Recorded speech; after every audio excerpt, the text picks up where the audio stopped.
Hi class, let's talk for a few minutes about the agricultural revolution and what it was like to live in a Neolithic society. So, what was life like during the Neolithic era, or the New Stone Age as it was called?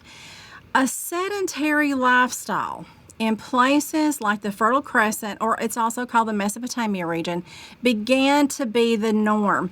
Things would come together in places with rich soil, access to water, and where crops like barley and wheat could be cultivated. So this is a big shift, remember, from hunting and gathering, that kind of lifestyle, to a sedentary lifestyle.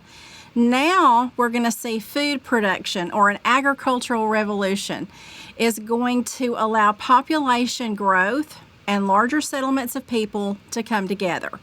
They had to spend less time and fewer people to produce their meals and their food. So here we see that people now have the luxury to begin to specialize in things, and new technology is going to begin to appear.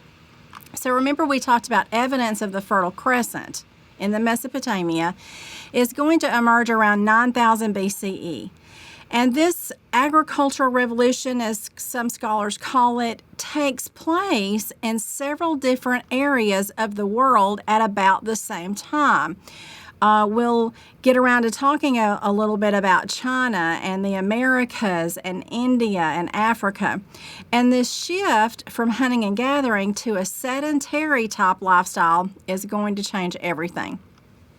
First, people are going to domesticate plants. As we've discussed, between the Tigris and the Euphrates rivers in the Mesopotamia. And this is modern-day countries of Iran, Iraq, Turkey, and Syria. People will collect and plant the best seeds of the wild plants that grew there naturally. New technology is going to help, like early irrigation attempts, pottery, weaving, and the wheel. Besides wheat and barley, the first domesticated plants in the Mesopotamia were also things like lentils and peas. And again, this is going to be going on in a few other spots in the world besides the Fertile Crescent. Rice will be cultivated in Asia and potatoes in South America. About the same time people began domesticating plants, class, people in the region began to tame animals for products like meat and milk and hides. The skins of animals were used for clothing, storage, and to build tent shelters. So what was the first animal domesticated, class? Do you know? Goats. Goats were the first animals to be domesticated. They were followed very closely by sheep.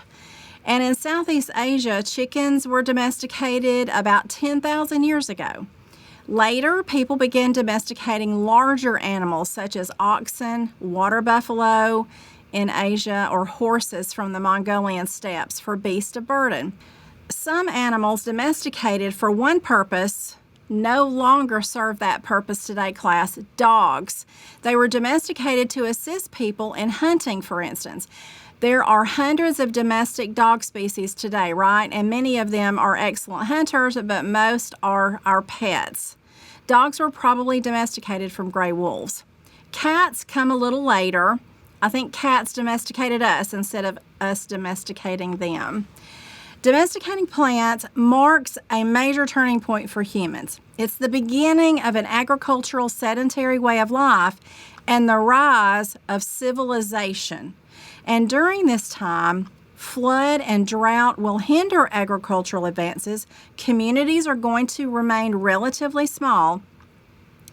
And in the Americas, class, they're never going to develop as quickly as Eurasia.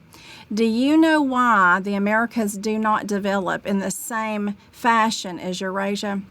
They do not have the wheel, and they do not have beasts of burden or large work animals. There are exceptions to the rule.